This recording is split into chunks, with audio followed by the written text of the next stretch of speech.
Хаширите са едни от най-силните герои в Demon Slayer, но кой е най-силният и най-слабият от тях? В днешното видео ще класирам хаширите от най-слаб до най-силен. И също, преди да продължа с клипа, видеото съдържа спойлери за мангата, така че ако не сте чели мангата, може да спрете видеото до тук. На 9-то място съм поставил Шинобу, но какво я прави толкова слаба, че да е на последно място? За разлика от другите хашири, тя дори не е достатъчно силна, че да отреже главата на демон. В контраст на това, тя има впечатляваща скорост, която дори Долма смяташе за впечатляваща. Като той казва, че тя е най-бърза хашира, срещу който се е бил някога. Това, което й липсва физическа сила, тя комплексира както с скоростта си, така и с уменията си и знанията си за отровите, което виждаме в нейната последна битка срещу Долма. Тя се остави Долма да я изяде, след като Долма я изяжда отровата, която беше в Шинобу, отрови и Долма. Ефектът на отровата е достатъчно силен, че да отслаби достатъчно Долма, че и Носки Канало да го победят. Самия факт, че тя мисли толкова далеч в битката и че е готова да направи такава жертва за победата, почти я докарва до 8-то място.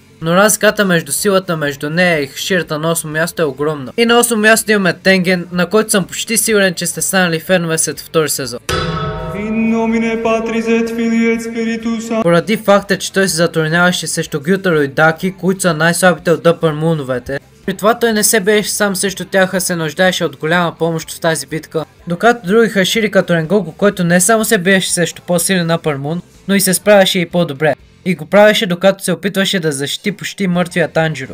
Докато Тенген се нуждаеше от помощта на жените си, Танжиро, Иноsuke, Зенитсу и Незуко. Ако той беше сам в тази битка, без съмнение битката нямаше да продължи толкова дълго и Тенген щеше да умре. Всъщност дори и с помощ той пак не беше този, който нанесе последния удар нито срещу Гютаро, нито срещу Даки, за да им отреже главите. И в крайна сметка Тенген загуби окото и ръката си и щеше да умре от отровата на Гютаро, ако Незуко не беше там да го излекува.